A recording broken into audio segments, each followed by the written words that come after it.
Hello and welcome back to Read Becca. We are at that wonderful time of year where we get to talk about our favorites from last year. So this is going to be my very carefully narrowed down list of favorite fiction. I will also have a video on favorite nonfiction. I really struggled to pare this down. This was after a lot of internal debate, but this is the list we've got, and I've got a few honorable mentions. The first being just the author, Chuck Wendig. I read two really big chunky books from Chuck this past year. I read Wanderers, which is an 800-page book, and I read The Book of Accidents, a 500-page book. So I clearly was willing to get stuck into his work really deeply and enjoyed both of them very, very much. So for certain reasons, each of these honorable mention works was not exactly a favorite of the year. So the first, Wanderers, really was the emotional baggage. It is a near-future sci-fi dystopian with a virus outbreak, and it falls into predictive fiction very much because of how close to home it hit, having been written and published shortly before the COVID outbreak. And there are so many small elements that we have seen play out exactly, or things that were similar. He talks about things like the putting swabs up your nose all the way to your brain, you know, that sort of thing that now have become commonplace. And there was a very emotional element to reading it from that perspective. However, what was even more harrowing to read is that he got the political schism that occurred as a result exactly right.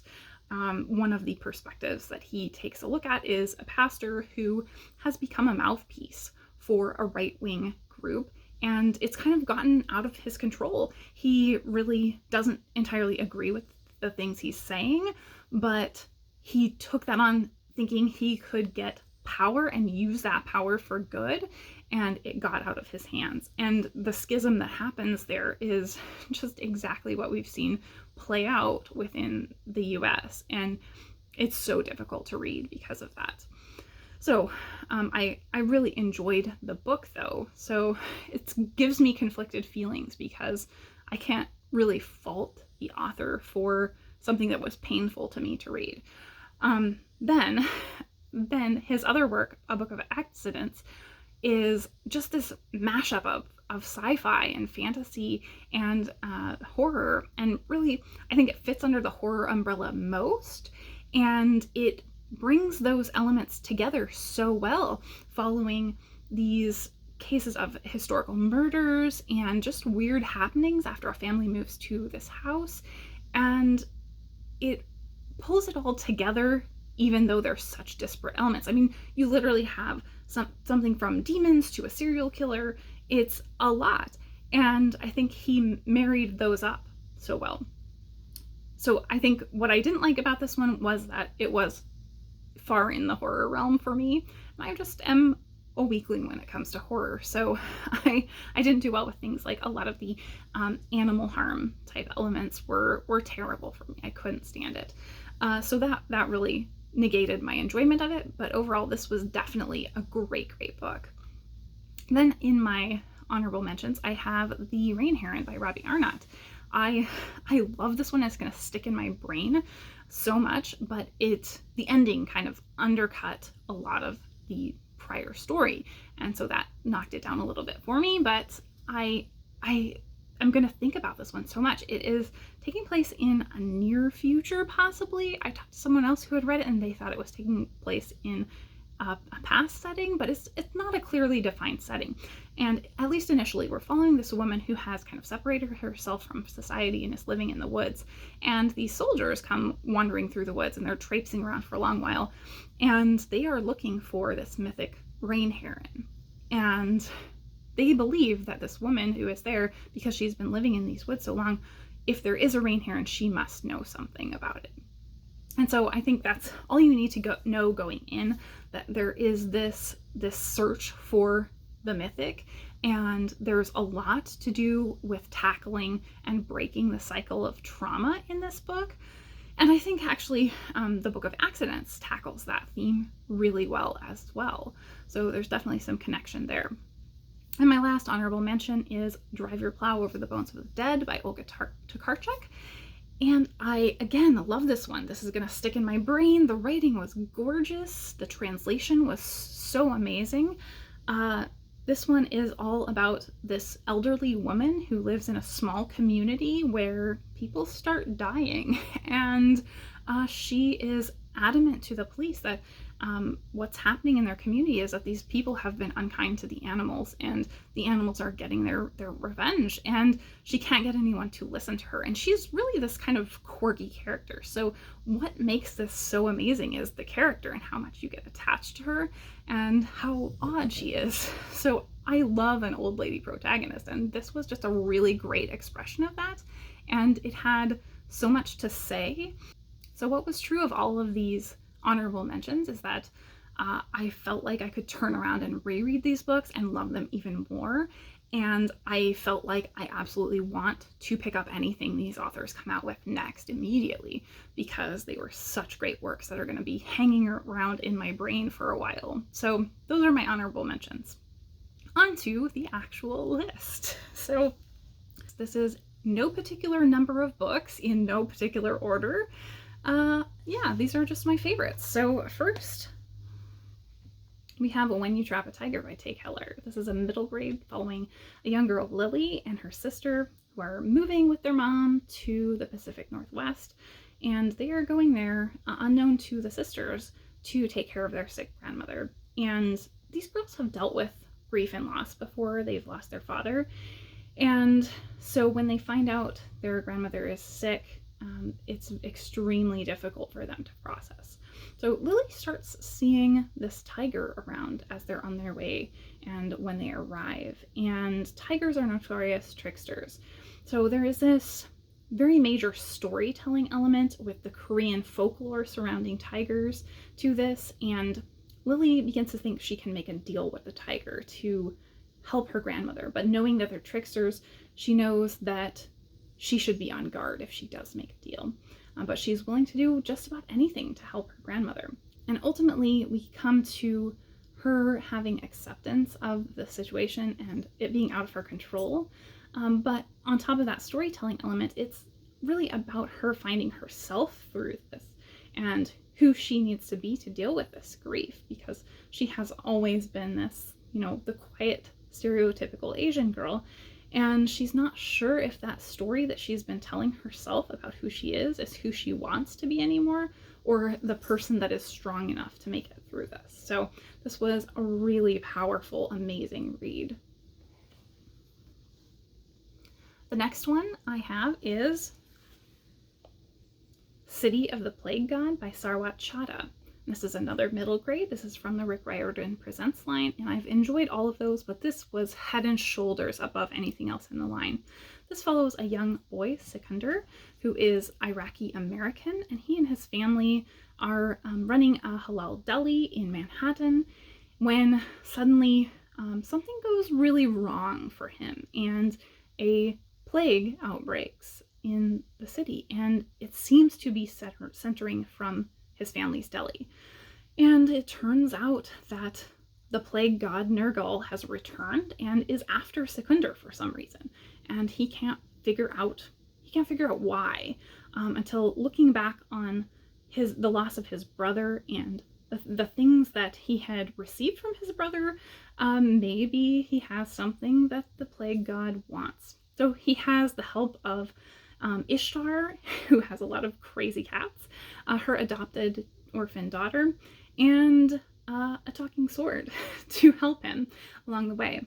So this features a ton of Mesopotamian lore, and in fact, the tale of Gilgamesh is a huge piece of this.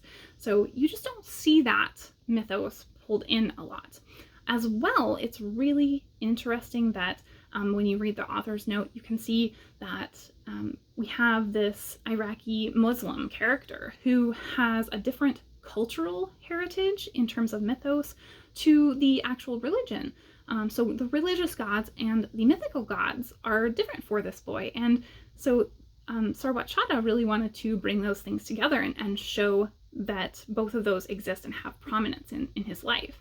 So I found that really, really interesting. And this is yet another one that was written before the virus outbreak here, and has a lot of really, really interesting and similar elements, even though it was written prior to us all experiencing these things. It is heavy and hard-hitting for sure, but well worth checking out.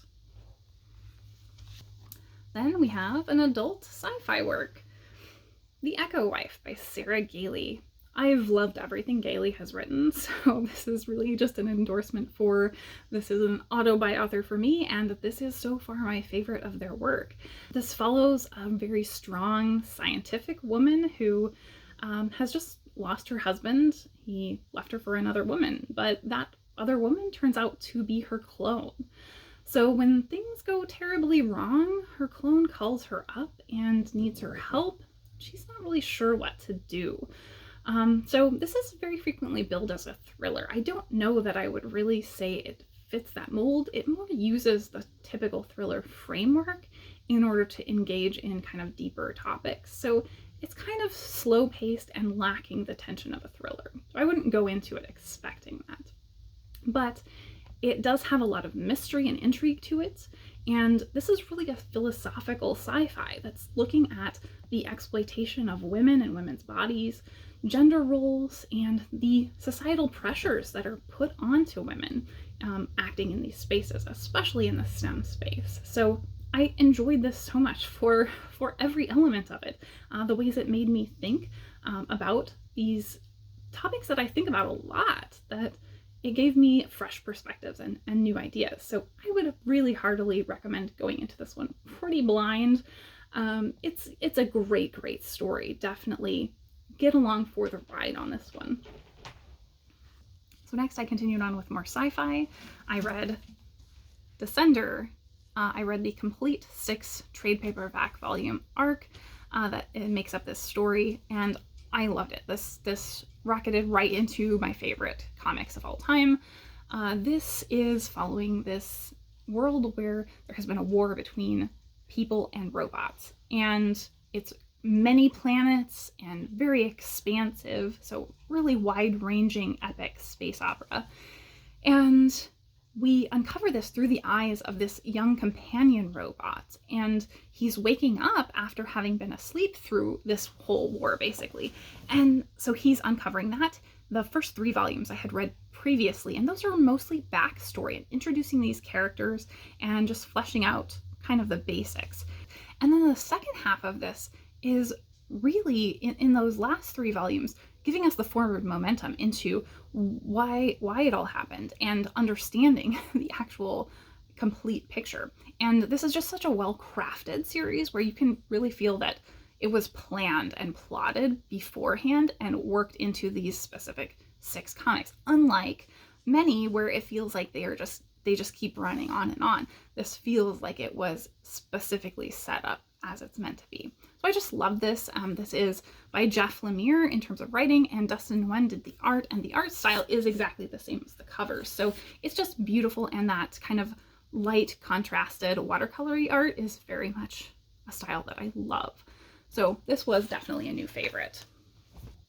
Then this was definitely the year of sci-fi. So continuing on with more sci-fi, I have A Desolation Called Peace by Arkady Martine, and this is a sequel that outdid the first book for me.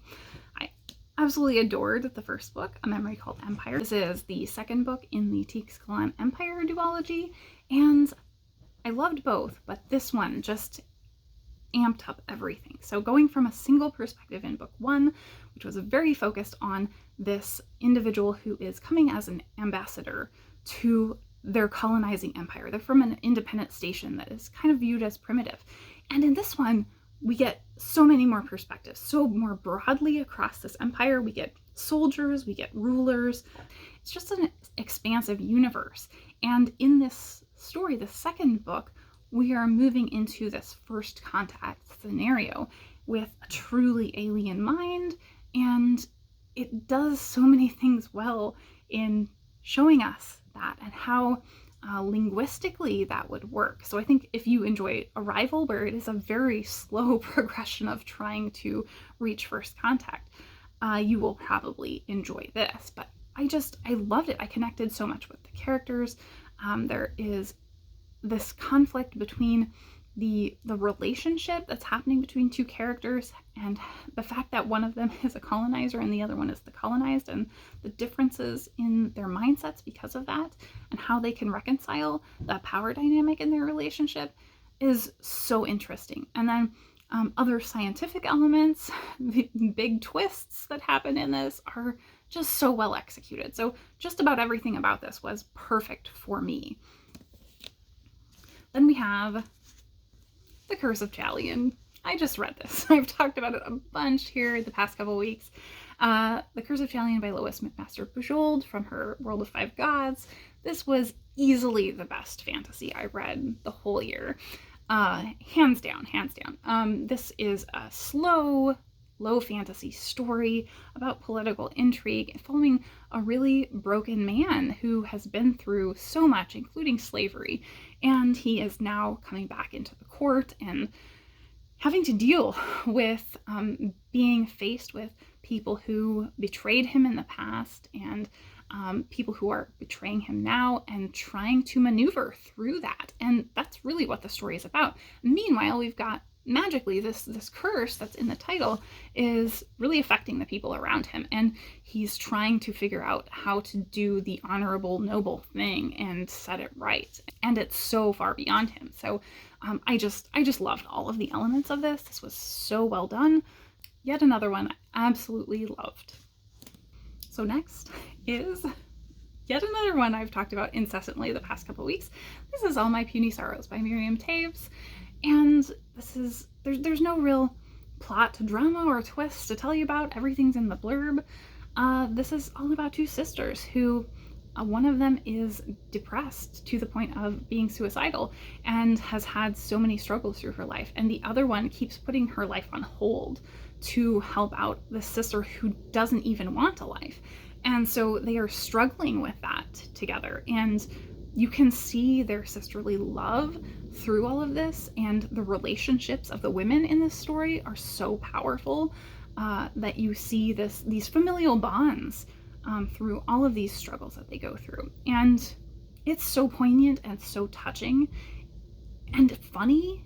It has this sense of humor to laugh through all of the difficulties that they go through. The story is just so emotionally heartfelt, and you connect so much with these characters reading it. So yeah, I love this one. I'm so glad I got to it this year. And actually, I also did read Women Talking this year. I reread it, and it was absolutely still a stunning, wonderful book. So both of these were really, really favorites, though I'm not officially including rereads. Then, this is the big twist ending, where I told you up front that this was in no particular order, but these final two books were my absolute favorites of the year.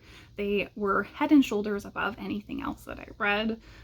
They were both stunning. So the first of those is Sarwat by River Solomon. I'm a huge fan of River Solomon. They are an autobiography for me. This is a harrowing story. This is really difficult reading. So don't go into this expecting light reading. Well, neither of these are light reading for sure. So this one is following a young girl, Vern, who is in her early teens, and she has fled a cult compound and is in the woods and finding her way living in the woods. At the beginning, she is giving birth to twins. So she, as she's there in the woods, is trying to understand her situation and just get by for the most part. But as things increasingly get weirder and weirder for her, she starts changing and doesn't understand what's happening. And that leads her to realize she can't continue on with this, and she has to move forward in her life. And so she realizes that she's going to have to leave the forest eventually. And that really sets her pulling the thread of understanding why this happened to her and her own mother's decisions in the past and how this cult came to be. And so she's really investigating what the history of the cult was and how her mother came there. So through this, we have so many elements of exploitation of Black bodies, specifically of women's bodies, of Indigenous bodies through this story. And it really has a lot of commentary there. It has a lot of commentary about trauma and trauma response as well. So this is yet another one of those. I just found Vern to be such a relatable character, and her struggles, her difficulties understanding and trying to do the best for her children is so powerful. So this one was the most emotionally perfect read that I had this year. It has maybe a couple of flaws. I think you'll hear a lot that the ending is really rushed, and I would agree with that. There's some villain monologuing that happens that I didn't love, but I just had such a strong connection to this one that it stuck with me for the entire year. I read it very early in the year. I read an advance copy before it even came out, and it just hung with me that whole time. So this is an absolute all-time favorite. So the final book on my favorites list for 2021 is What Strange Paradise by Omar El-Akkad. And this is yet another really difficult and powerful story. This one follows a young Syrian boy in a before and after setting, before being his journey with his family, being displaced from their home, and how he comes to be on this rundown refugee ship. And the after is him crash landing and being the sole survivor of this boat capsizing and him washing up on the shore of this island. And it is very much not a remote island. I thought that was the setup, it was going to be a remote island. No, it is a tourist island. And so largely bodies wash up from these refugee ships constantly. And we see these people who are tourists that are at resorts that are enjoying their stay, and they feel like it's been ruined because they can't go on the beach after these bodies have washed up. They are so callous and so judgmental. In many ways, they act like the people are stupid for being desperate enough to get on the ship. And it's painful how cutting that criticism of Western culture and Western viewpoints is. So I think that is the main reason to read this, because many people in the West need to hear that perspective. It's horrifying to read. But we also get a perspective from a young girl who starts helping him and helps him run away from the authorities who want to kind of take him to a refugee camp. And she has seen how mistreated his people that have survived in the past are, and she really feels a duty of care to him. And so we get both of their perspectives through this as they're going along. And I think that's all I will say about this one, but this was just the most technically perfect book that I read this year, I think. There is nothing that I would criticize about this in terms of things I disliked about the way it was told, the structure, the different perspectives, the characterization it's all so incredible. The setting and having these viewpoints of the tourists, the way they talk about these people, the ways that the refugees talk about trying to make themselves more palatable to Westerners is just awful. It is so affecting. So I think there's nothing I would change about this one, really. There may be some criticisms about the ending for this one, but I have given my spoilery analysis on that in my full review that I'll link down below, and why I think that is an extremely powerful way to end the book. So that is my list of favorites for the year. I hope you enjoyed seeing what I loved this year. What was on your favorites list in 2021? Thank you so much for watching.